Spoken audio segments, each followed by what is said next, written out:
So, this another one. I got this part. Goodness, like it. Is there anything they can eat on it? No. Okay. Alright. Say hi to the kitties. Hi, guys.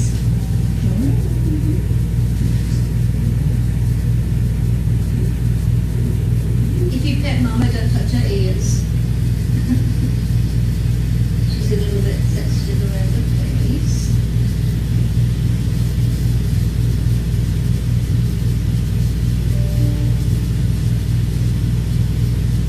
Good job, CJ. She don't feel so bad. Yeah, just very hit and miss with her. And she does the hitting. Yeah. My reflexes have gotten good because of Ozzy. Oh, yeah.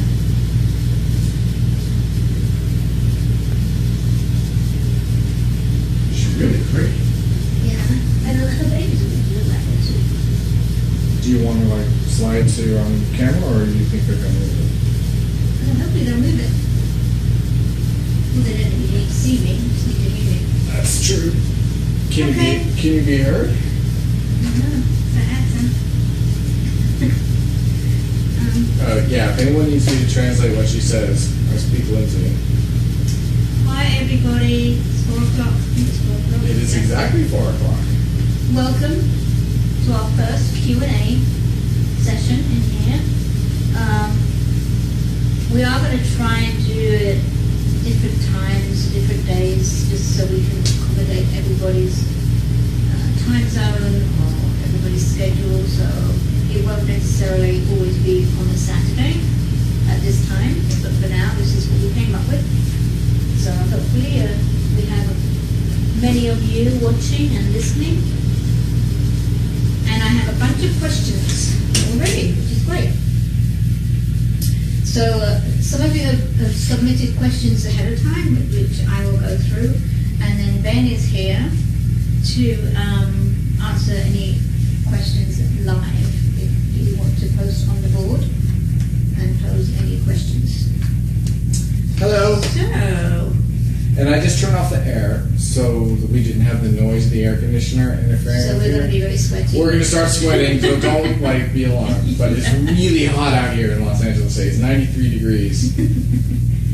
So, these are in no particular order. I just grabbed them and printed them off my computer. So, anyway, those of you who don't know me, I'm Lindsay. I'm the nursery manager. Ben is our, what are you? I'm the president. Oh, that's right. President of Kitten Rescue. For now. Yeah, Oh. until we fire him. Exactly. So, let's start. I have a comment and a question from Heidi. Heidi is in Oregon. Is Heidi one of the ones that said don't mention my name? Yeah. No. Sorry, Heidi. She's been watching since April of last year. Let me just see what her questions are. Question. What is the most rewarding challenge of your daily routine and the most difficult challenge? Most rewarding, I guess, is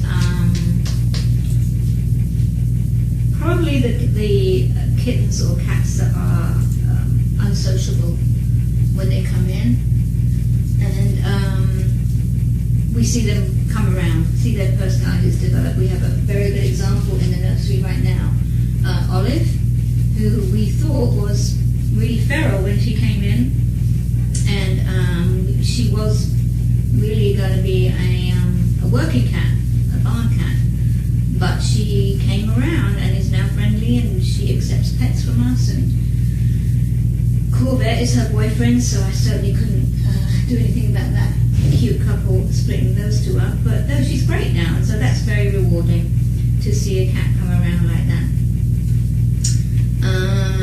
The most difficult challenge is probably making sure all the cats and kittens get along. There are several questions that I'll come to later about how do we choose who free roamers, that kind of thing. And it is difficult because you have someone like Corbett who is gets along with females. So we have to be careful in not having too many young male cats in the nursery, and then that may cause fights. And of course we have to always consider the puffs, because we don't want cats running all over Puff Plaza and getting in their way and interfering with their area. So that can be a challenge sometimes as well. She also asked, how many volunteers do you have at this moment? We probably have about 6 or 7 regular volunteers at the nursery at the moment. Kitten Rescue has hundreds of volunteers. Yeah, we have hundreds in our system. We are I'm just starting to get more volunteers since COVID relaxed its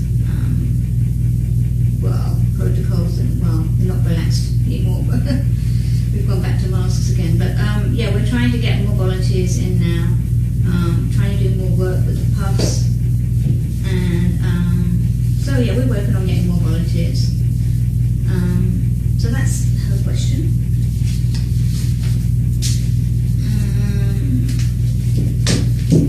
Here's this Pat, and her name on the board is Thicka, Thikkaa.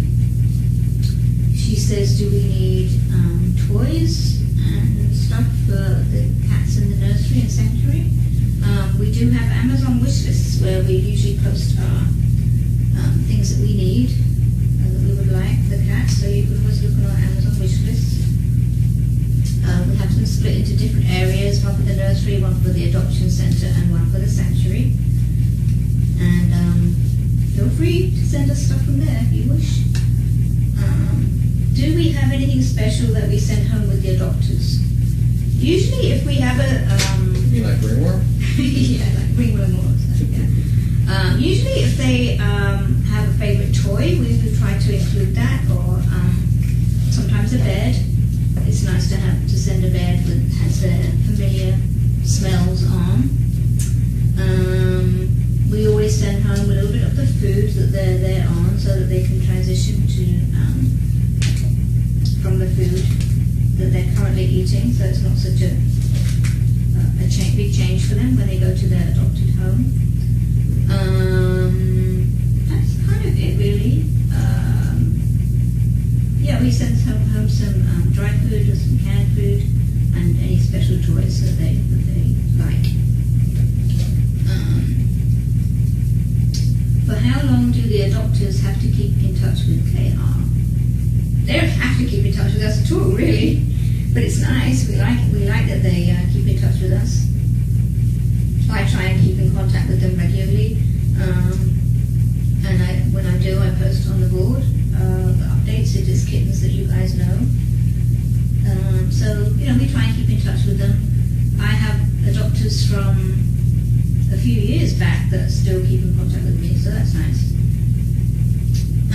She also asked, what are the no-go reasons for denying a pet adoption?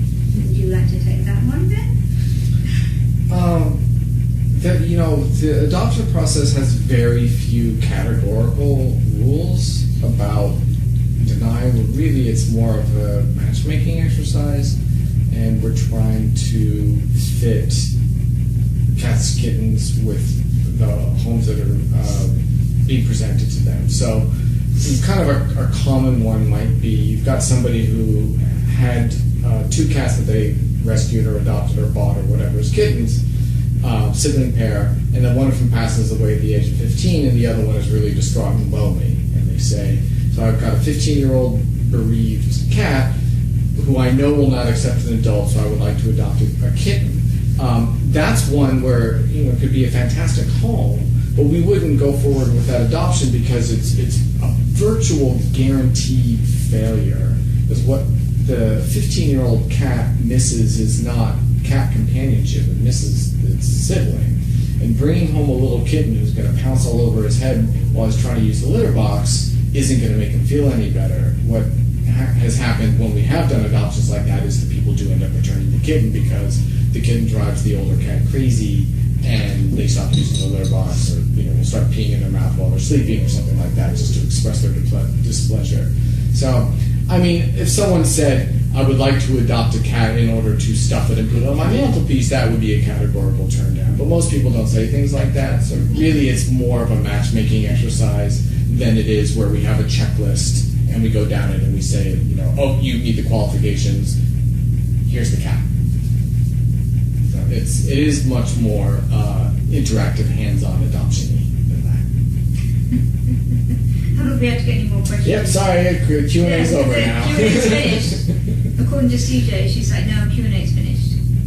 Another question from her, she says, do you still have a cooperating relationship with pet rescues north of us, i.e. in Washington or Oregon?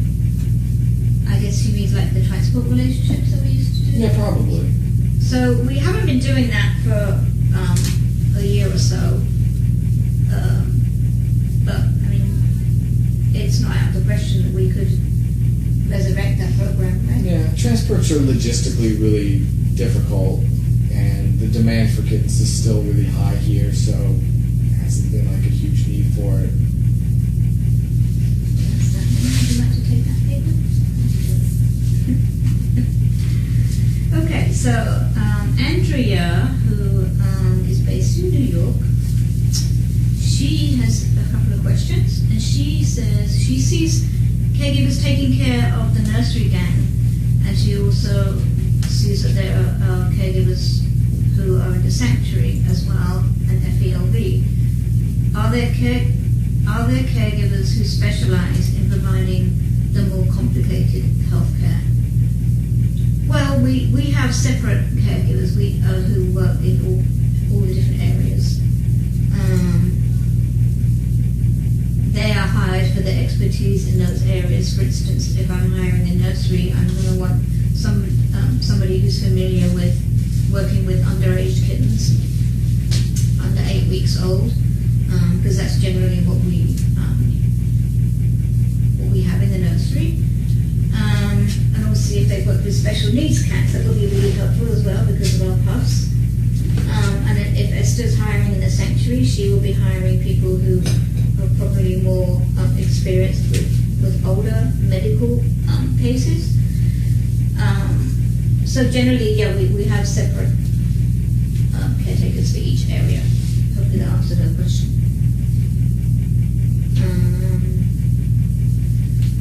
She's asking, what has been the proudest moment recently in the nursery? That is probably going to be, we took in a little kitten called Amelia, who was in a really bad way, and we didn't know that she was going to make it. She was found in a very disheveled state in the middle of the road. So we immediately started our TLC of her.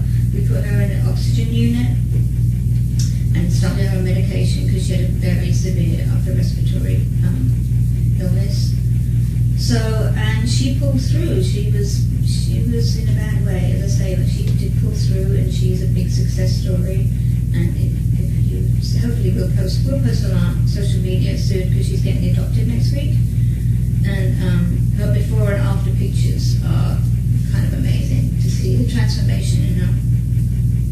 She was a very difficult case. I mean, it's very unusual to get a kitty that has to go into oxygen and who comes out alive, but to have to be in as long as she was. She was in it for at least 2 weeks. Yeah, it's very unusual. And when we would take her out of the oxygen, then her breathing would become compromised again. So we kept trying.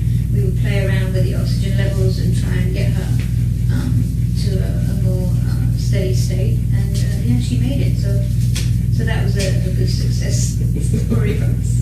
Is that what you think of the questions? Yeah. How do you decide who goes in what department? Well, that's kind of easy. It's a lot of it is based on age, because in the nursery we generally take kittens that are under 8 weeks old. But as you can see when you watch the camera, we have other cats in there as well. But a lot of the cats, the adult cats we have, did start out as underage kittens. For instance, the pups came in as 10-day-old buckle babies. Corvette was a buckle baby, and Dora was as well. So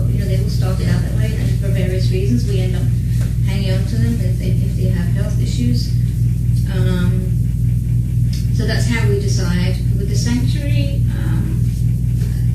Does Esther have a criteria for the sanctuary? No, it's just she doesn't. Really. They don't really have the staffing to take care of 4-week-old kittens. No. So like they prefer the older animals who don't need like multiple feedings a day, just because they're taking care of so many cats there, and the cleaning and medicating is so intensive. The other thing though is we have such a large foster program. Probably 90 to 95% of the animals that we rescue as an organization end up in foster homes, whether they go directly there or they get rotated from the nursery or sanctuary into foster homes. That there's kind of a constant bouncing around. So someone might start in the nursery, go to a foster home, and then for whatever reason end up back at the sanctuary when they're older. And then, of course, the adoption centre only houses adoption-ready kittens for the most part. She does have some older cats in there, but generally that's the main population of the adoption centre is adoptable age kittens. Is this dangerous? I don't know, you could ask Cody. She said, how do you manage to recruit all your wonderful caregivers? I don't know, I guess they just apply and just hopefully... It is a self-selecting career, that's for yeah, sure. We just been lucky in getting really good people. Then, what are your hopes and plans for kitten rescue? Hopes and plans.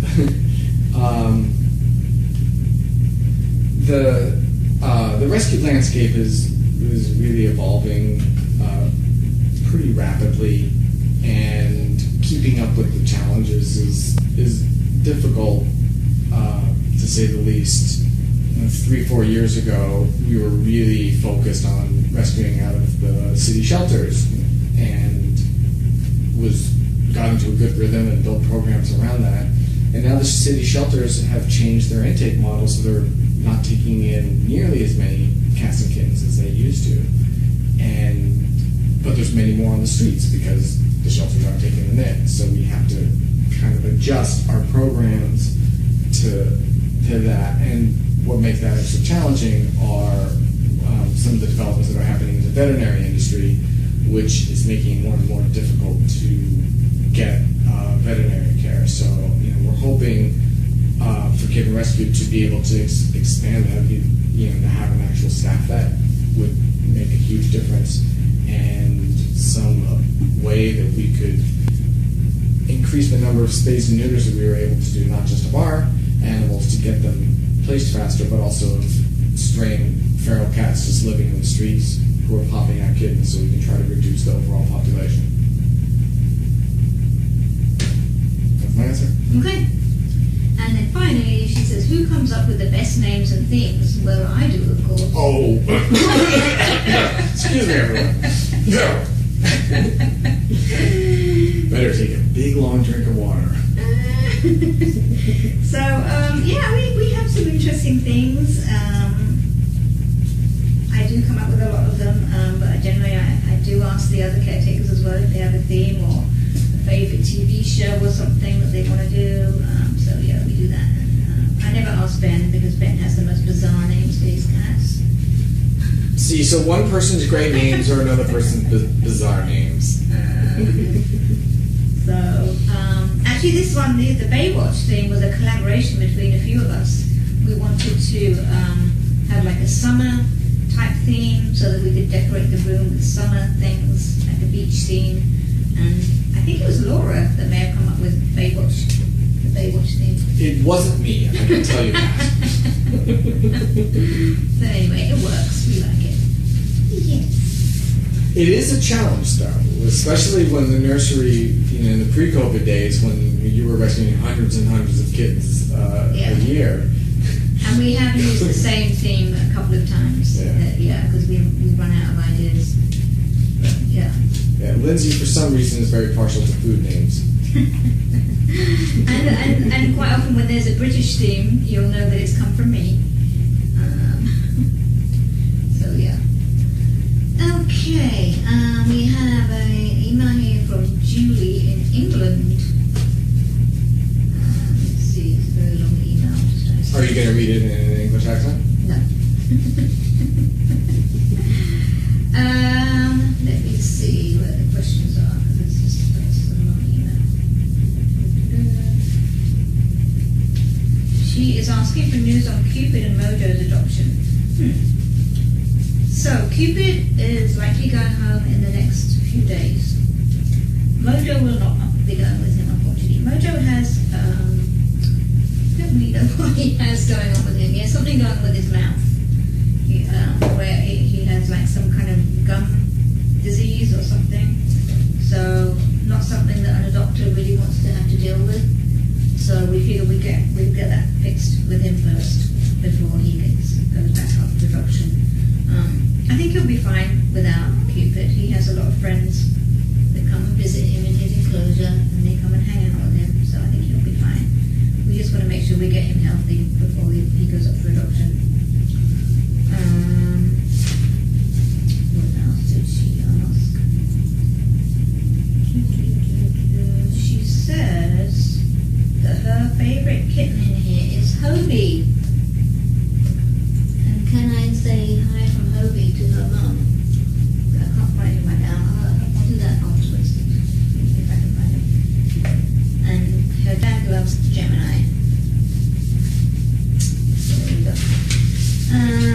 Kathy in Vancouver. Hi Kathy. She says, how many volunteers or vet techs actually work at the rescue? We actually don't have any vet techs here. We have a vet tech that comes by on a Sunday and helps us with our clinic. And I think a couple of vet techs would come. yeah, 2 vet techs that come by and help us with our clinic. But we don't have anybody who is a vet tech employed with us. I don't think, because that's Not full-time. anybody. There's a vet tech as well. No. And all the caregivers we see volunteers. No, they are not.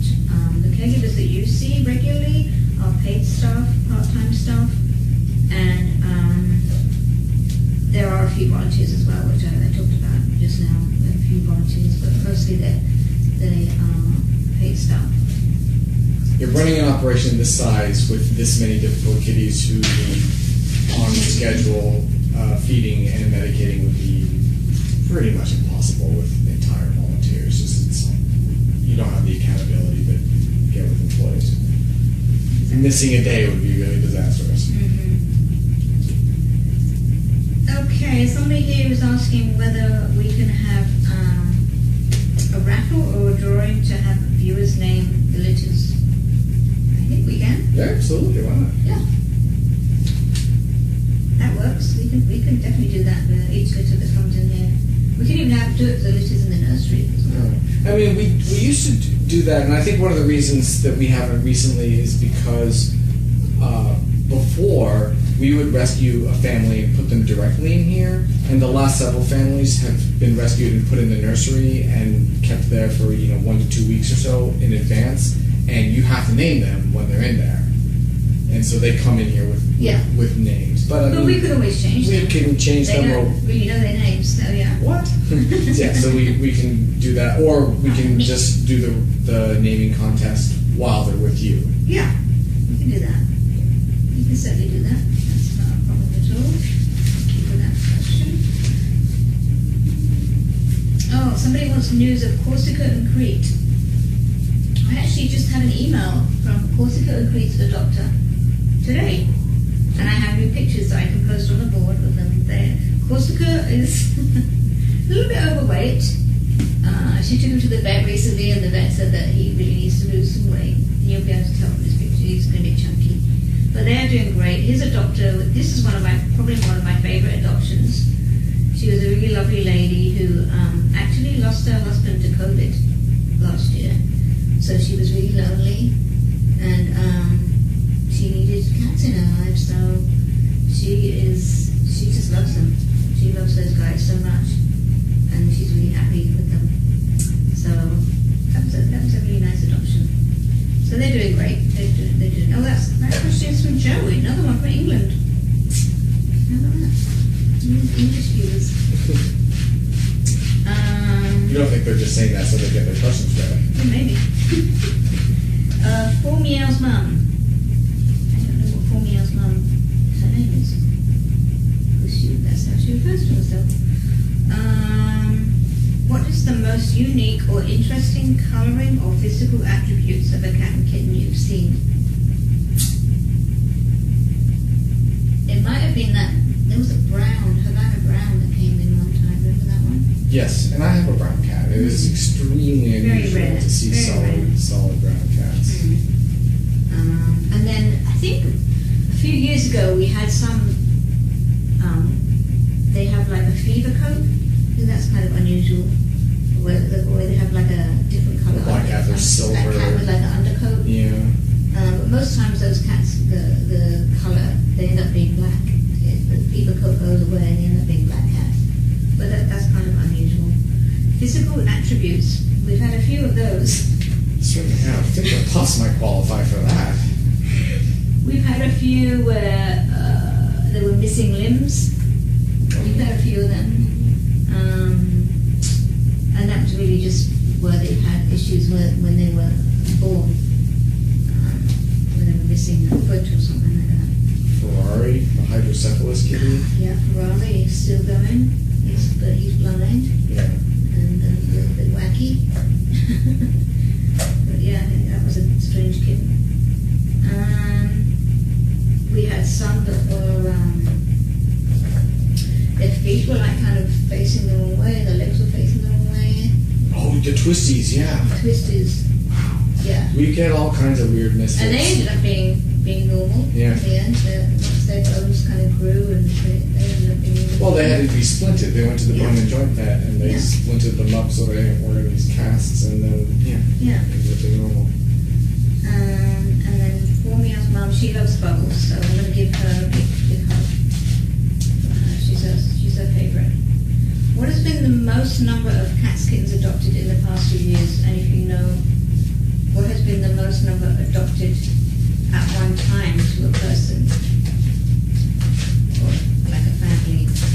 Didn't somebody adopt a family right out of this room? I think it was before I was here. The entire family? Yeah, I think so. Or it might have been the grandparents. It might have been the mom and like 2 or 3 of the No, I kids. think there was a mom plus 3.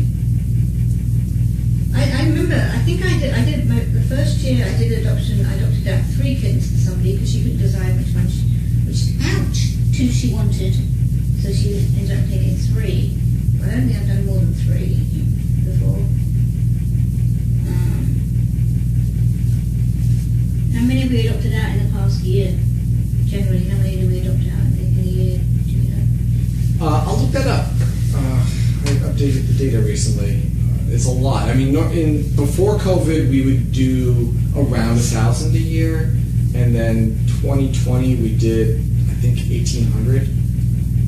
Just shows what everyone being at home did to the demand for cats and kittens. We're probably going to be about 15-20% less than that this year, just because people are going back to work and demand is down a little bit, but it'll still be abnormally high for us. You guys are crazy. Yeah, I can think of some we would love to get adopted. These guys are ready to be adopted. Yeah, you ready to leave? Okay. And then she's asking, when we do home checks, what kind of things are we looking for? Stuffed cats on the mantelpiece. Yeah.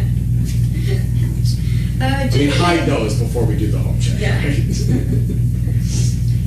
We're 906 adoptions up through August, which is close to a year's worth of adoptions in the old days, and that's with a little bit of lag with some of the paperwork. So we're probably first 8 months of the year at about 950 would be my guess. So a lot. Yeah, I'll have to calculate how many of those came from the nursery.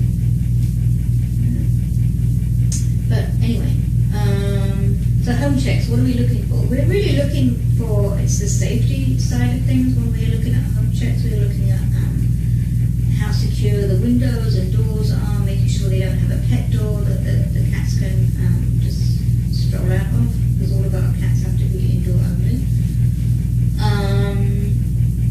Just really any kind of, if you've got any poisonous plants,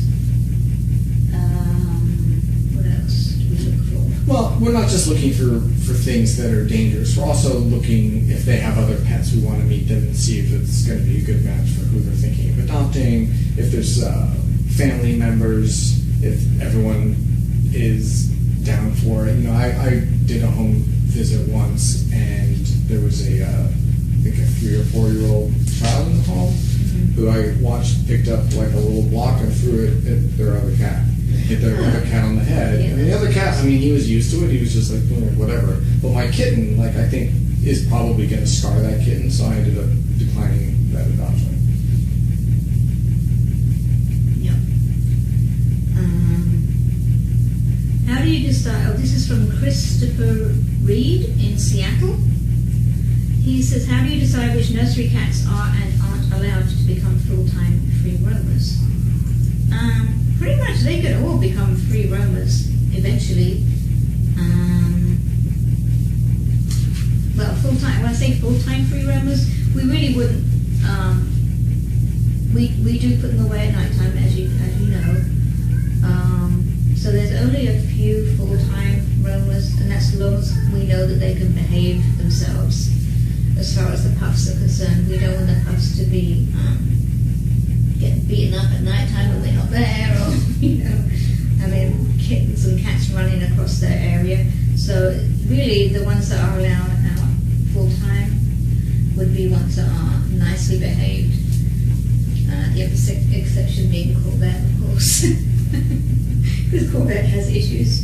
But as long as they can behave themselves and all get along, really.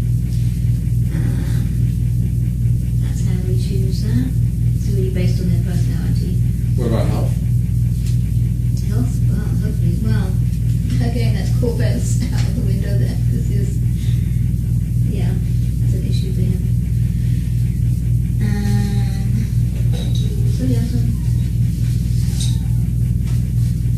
As long as they can all get along, they can be free roamers, full-time free roamers. Oh, Chris again has another question. He asked, is CH more common among female cats? Or is it just by chance that most of our CH cats at KR have been female? Very interesting question, because we actually don't know the answer to that, because we do mostly have female CHs.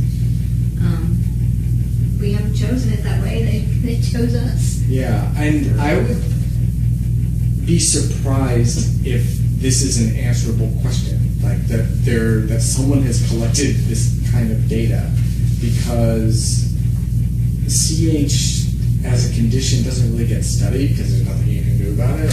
It just happens. So it would just be anecdotal. If you were to look at the kitten rescue population, it would say clearly, yes, being female makes you more predisposed to it. But whether that's the actual case or this is just luck of the draw, Yeah. I don't know, and I don't think this. The only male we've had is Mojo, right? Because the pups did have a brother, but the brother they had did not have CH. Agatha and Iris have a brother and sister who are both normal. Right. So, I guess we don't really know the answer to that. It's an interesting question. I'll keep my eyes and ears open, and I can possibly look to see what kind of research has been done on cerebral hypoplasia, but it's probably just random. I would say so. Somebody's looking for an update on Cerebellum and Karma. Cerebellum is doing wonderfully well in her new home. They love her. She has two siblings, two fur siblings. She's doing great. Karma, I don't know. I just saw Karma 2 days ago. Gave him a vaccine. He's very sweet. He's a little floppy, and his foster mom just put him up for adoption on the Kitten Rescue website. So kittenrescue.org/adopt/karma. You can find him up there, and there's a funny video of him running in the Karma version of a straight line. Which involves a lot of flopping. The same person, next Jen. I don't know what her name is. She's asking about fostering. She says, is it possible to foster an animal for several months only? And then what happens happens to the cat if no adopted is found? Does the cat go to another foster home or to the sanctuary? Oh, okay. The answer is it depends. I mean, yes, it is possible to foster for several months. When you start fostering, you never really know for sure what the outcome is going to be, but usually several months is enough time to place the cat up for adoption and have the cat get adopted, especially if it's a kitten who's basically adoption ready when you start. But if the kitty does not end up getting adopted for whatever reason, then yes, we move them to another foster, or if such a place can't be found, we'll bring them to the Sanctuary Adoption Center. We also just started working with a cat cafe in Pasadena called Tailtown, where it's a cat cafe, so you have a bunch of cats in there, and people come in and hang out with them and adopt them, and they're doing really good adoptions. So that's an excellent place for us to move cats that need a place to go. Okay, well, that was from Annette. Okay, this is Clive. His full name is Oedipus. Oedipus. Oedipus? With 2 S's. Yeah. Here we go. To what extent... Did that just throw up? To what extent, I got it. if any, does KR participate in feline research and education? That would be for you then. Do you do research? No, we have absolutely no participation whatsoever in research. I can't swear that in the future, just with some of the research that's being done on this treatment for FIP, that there may not be an opportunity to have some cases for naturally infected cats, since we have so many of them, and treating them and curing them is a good thing to do. But we don't... Oh, actually, you know what? That's not entirely true. There's one case right now where we have a kitten who has congenital hypothyroidism, which is extremely rare in cats. It is very, very rare.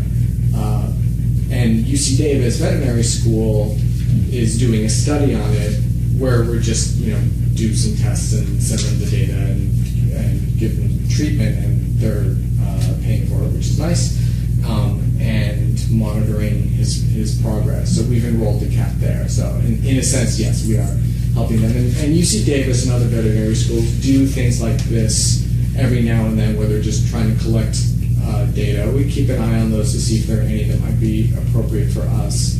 The most important thing is that it doesn't compromise the care of the cat, and there's no bad outcome for him. That kind of research would be completely off the table. And then what was the other aspect? It was research and education. Yeah. I mean, we're constantly educating people. Does nagging people count as educating them? Yeah. Okay, so yeah, we educate a lot. About responsible pet ownership and spay and neuter. Okay, so he's also asking, he's seen the puff walkers, the wheelchairs we've been doing, wants to know what the therapeutic benefits are for the CH cats. I think a big benefit to them is that it just gives them a break from just lying around all day long, and just have them in a different position, an upright position, and they can see more. They seem to like it. As far as having them, I mean, I think it must.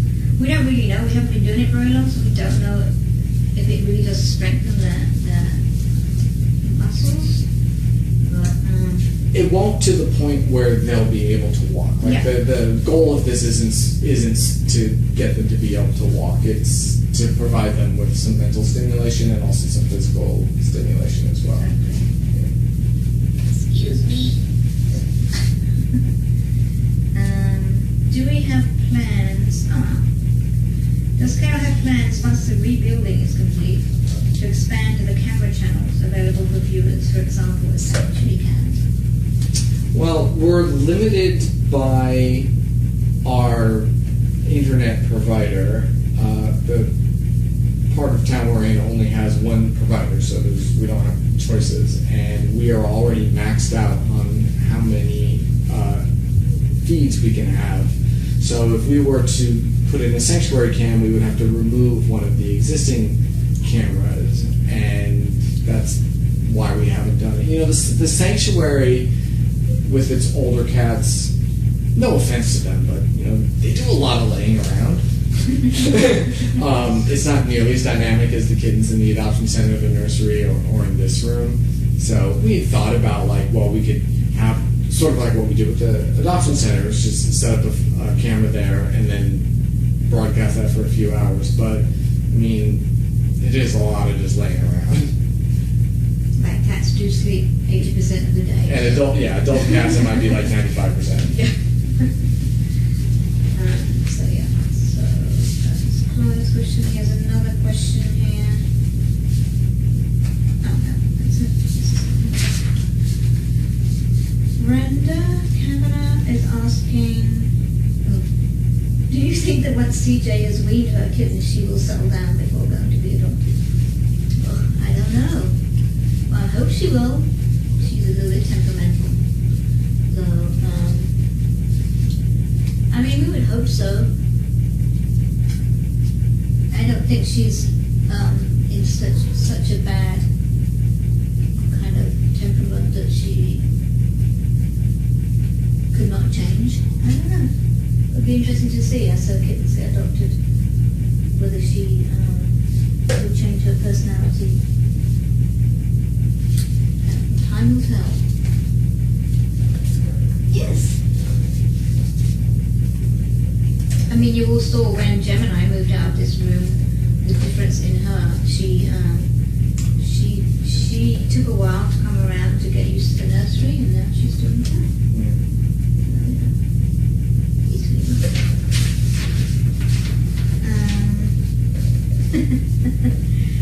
Mary is asking us, where do you all get your energy and where do you get the energy and mental to do all that you do for the cats and kittens? Where do you get the energy from? I don't know. You answer that. I don't know. I guess we all love the cats and kittens, and that's we just get our energy from them. Yeah, I wish. Yeah, you have to love what you do. Basically that's it, isn't it? It's a labor of love. And we have the best co-workers. That's all I can say. Hey, even when they're temperamental like you, CJ. Okay, how does KR decide which kittens are housed in the bumper room, adoption room, or nursery? I think I covered that already. I think you did cover that, yeah. That was from Jean. Mary Herrera. But just to refresh, it's basically age dependent. Yeah. Adoption center, they have to be adoption ready. So the youngest ones will typically start in the nursery. Then they go to the adoption center. Older ones will go to the sanctuary. And obviously, cats are constantly coming back and forth into foster homes at various stages. So Mary Herrera is asking, which is a pretty good question, what kind of situations should they email us about if they see anything? She doesn't want to be a bother, but she wants to be able to email us about anything she sees, concerning things. I guess, oh God, this kitten. Cody is an example. If you see a kitten eating something that he shouldn't be eating, I guess anything like vomiting, to do anything really to do with their health, that's what we need to know about in here. It's really useful to us. And we don't always see it. The timing is important because we do have the ability to rewind 12 hours. So if you see something and say like, hey, 2 hours ago, as at the time I'm writing this email, I saw somebody eat a string, and it makes it really easy to go back and look. Yeah. I remember this might have been before your time. Maybe it wasn't, but there was a family of prospective adopters in here, and there were some kids who were really rough. Yes, I was here, yeah. And a number of their application looked fine, but I got to rewind and watch based on the emails that were sent in, and was like, we are not going through this adoption. Yeah. And we didn't. And that was something that was very appreciated. Yeah. So don't worry, you're not bothering us. Just email to the explore@kittenrescue.org and we will address it. That email goes to 3 people that are likely to see that email. So hopefully one of us will either be here or be able to contact somebody here. I mean, I'm always on email, you know me. To pay attention to something here. And, if I happen to see it, then I can always contact the caretaker that's here, that's working, and hopefully take care of it. So, that's that. Oh, this is a long email from Brian and Karen Durbin. I don't know where they're located. Doesn't say. Nope.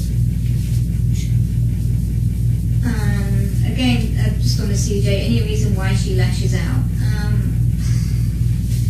I imagine she's just gets overstimulated sometimes, having 5 kittens running around her all the time and trying to nurse on her probably isn't like her favorite thing in the world.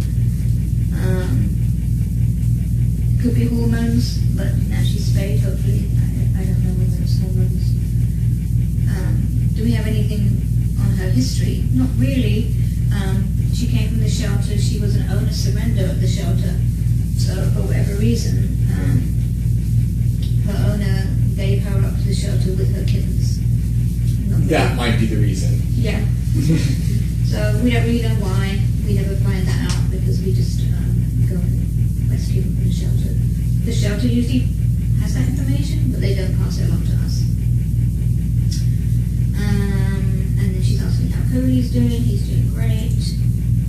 He is not coming back to this room for the next couple of weeks just because he's not allowed to eat dry food. And of course there's dry food all day here, so he can't come into this room. So we'll regulate his diet in the nursery. Yeah. Now the dry food restriction is just for 2 weeks, isn't it? Yes. Yeah.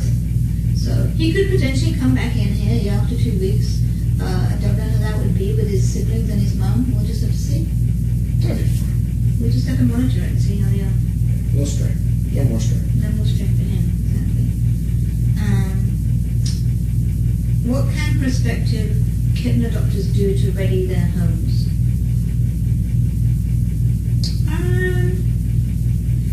I guess when I'm doing a home check on somebody and I'm looking at their home, I'm usually looking for little kind of tiny spots where kittens can hide and can get stuck in things. We've had various things like kittens getting stuck in washing machines and dishwashers and behind refrigerators. behind the refrigerator, that kind of thing. So the kitchen area is always a good place to kind of like make sure that there's no gaps underneath or down the side of the appliances and things where the kittens can get trapped.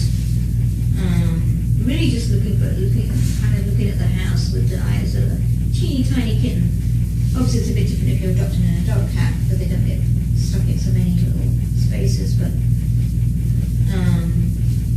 yeah, they want to hide. They'll go hide under a bed, under a dresser or something. They'll get into closets.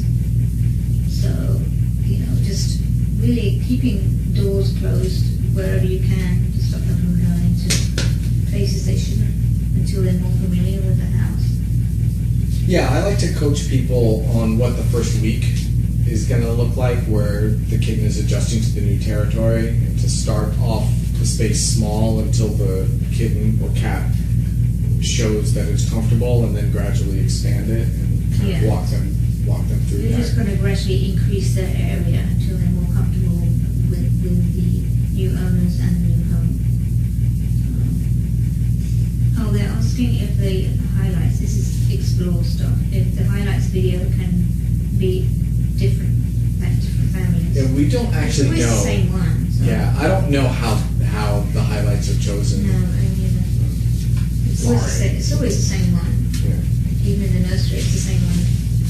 You're not helping. You're not helping.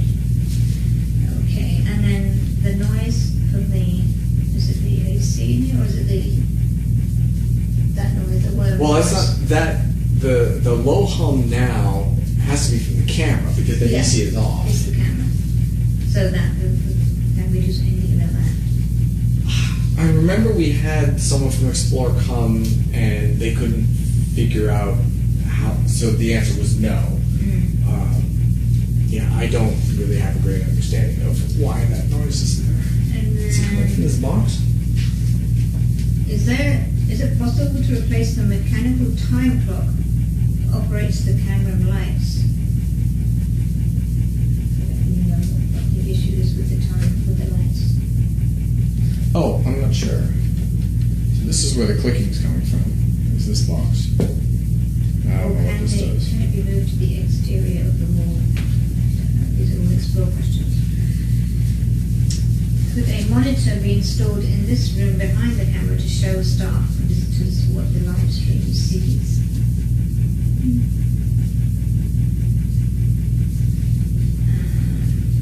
I mean, I imagine it could. The electricity don't really have. That's the closest outlet. I have to. I mean, I imagine it's possible. Is it worth it? Because when they're here, they're busy doing stuff. Yeah. I think that they're thinking it would be nice when kittens are saying their goodbyes that they can see that they're within the camera frame and stuff. Here's an interesting question. Does the red room get used in multiple rooms? It does not. We actually use separate brooms and brushes and mops for each area, just so you know. They do get disinfected daily, but they are used in separate. We don't ever use this broom anywhere else. I think they were saying that the view to the ringworm, it could have spread through that kind of thing. And yes, it can spread through that kind of thing, but we don't use. We always have separate cleaning things in here.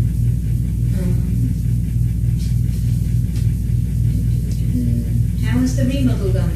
Can you get some pictures on the website? The remodel is nearly done. So it was a 2-month remodel project. We are now coming up on the 3rd month. Actually, no, I think we're past month 3, so I guess that's pretty apparently normal. We were hoping it was going to be done today. It's not, but it should be done next week.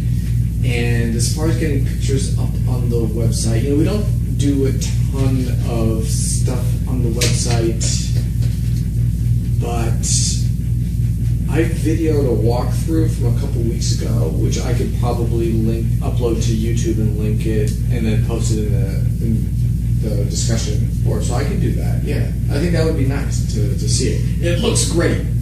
Yeah, I have to say, like the sanctuary looks fantastic. It was just long overdue. It was really dingy before, and now it's really nice. Okay. I don't have any more questions though. Okay, so if you came in here, let me just scroll down to them. Don't shoot that string. No, don't shoot the string. That's what happened to Cody. Okay, hold on a second. Mitch. All right, so I think I asked.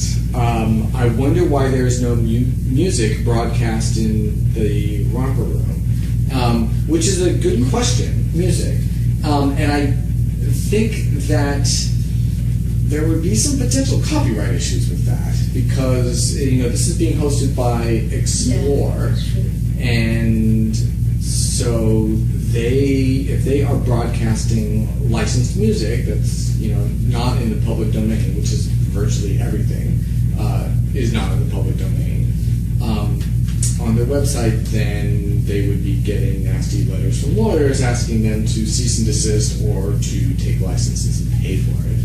So I don't know, like maybe we should. What about live music? Can we get some performers? Just stand outside, like a little balalaika trio or something. But yeah, I think that's probably the main reason is we are trying not to get in trouble. Like anytime you put up music on a social media post, you get taken down.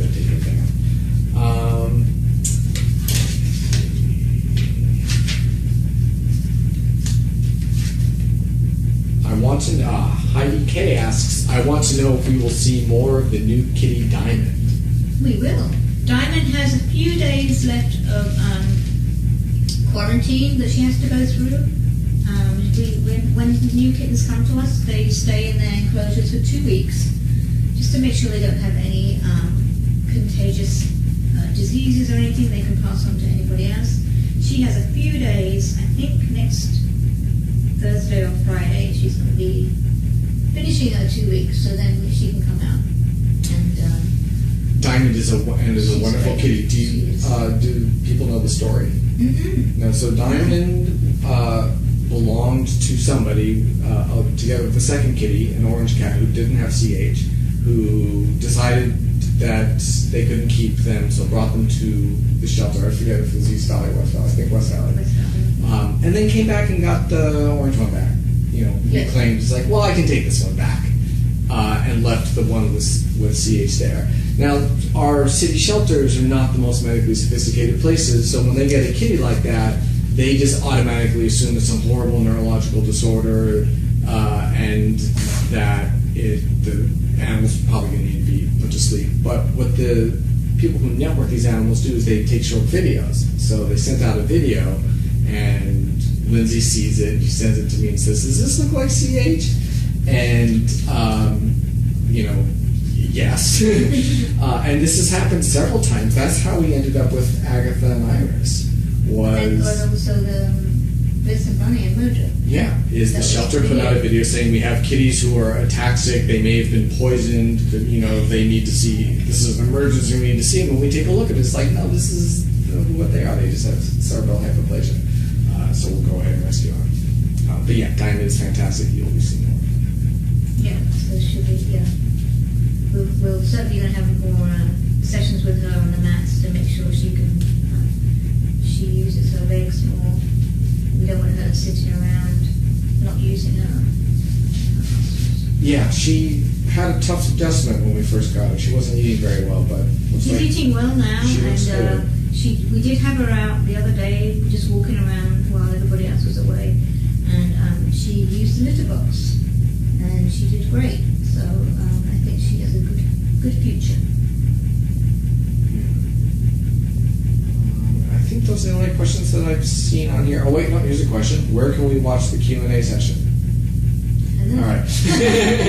I'm kidding. That was at the very beginning. How do I submit a question? I just want to make sure that we're not missing anyone. Oh, I got talk. Oh boy, yeah. That's not good. That's not good at all. Yikes. Yeah, sorry that you're having to hear this live. Maybe we should be piping music in. Yeah. At least it's not smelly vision. Yeah. Oof. Well, at least that answered my question, because there was a lot of questionable poop in here earlier, and I thought I can't all Well, over do you know who is this? Oh, there it is. At least he's nailing the landing, though. Yeah. That's fine. Yeah. So thank you for tuning into our live discussion of this kitten taking a dump. Oof. Is there a scoop in here?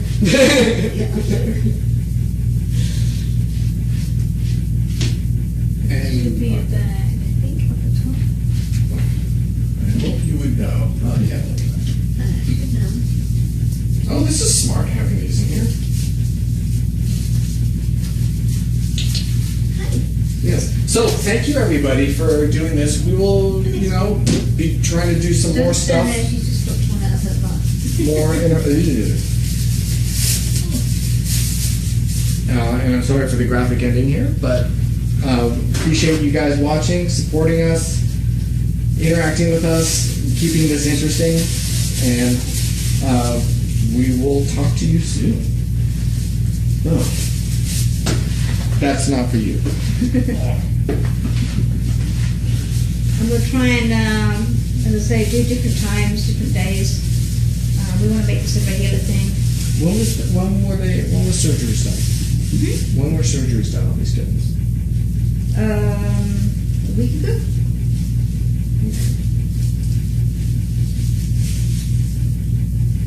The one who, which one did this?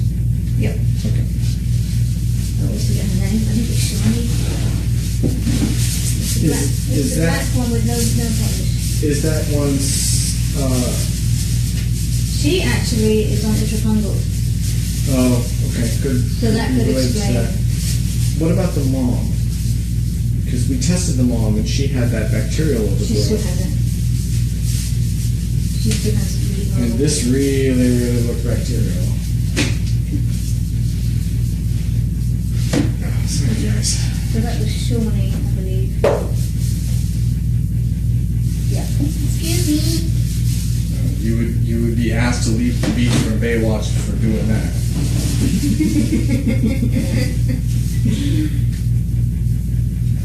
Alright, I'm gonna turn the air back on. Yes, please. It's stinky.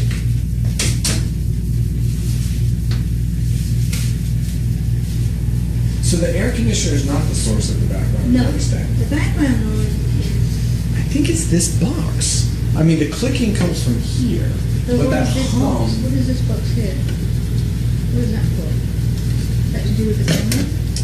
Oh, that's the This is clock. the timer. So the clicking is the light timer. My God, was this thing made in like 1950? Okay. But the hum.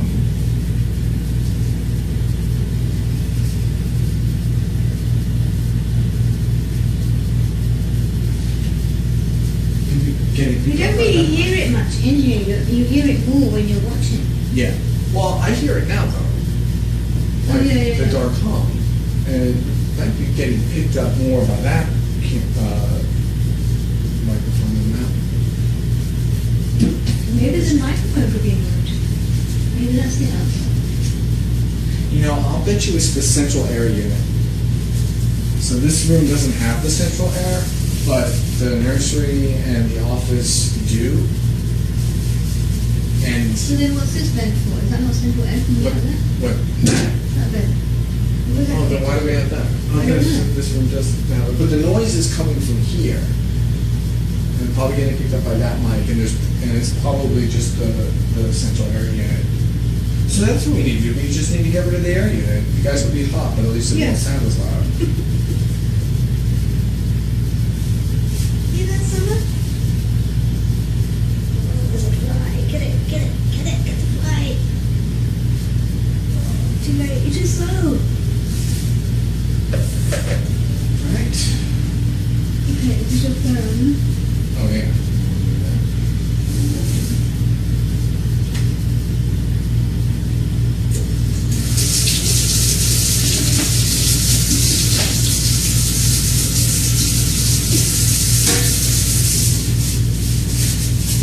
We might need to start that little one on medicine.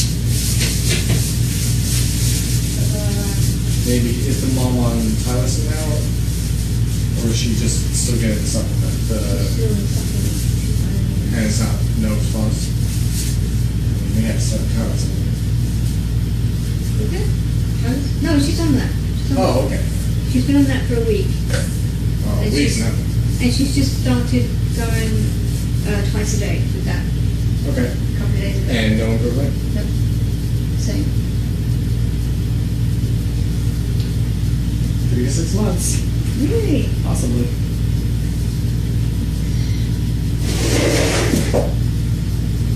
Is it contagious? Is the kittens have it? They don't know. Like, it's not really understood why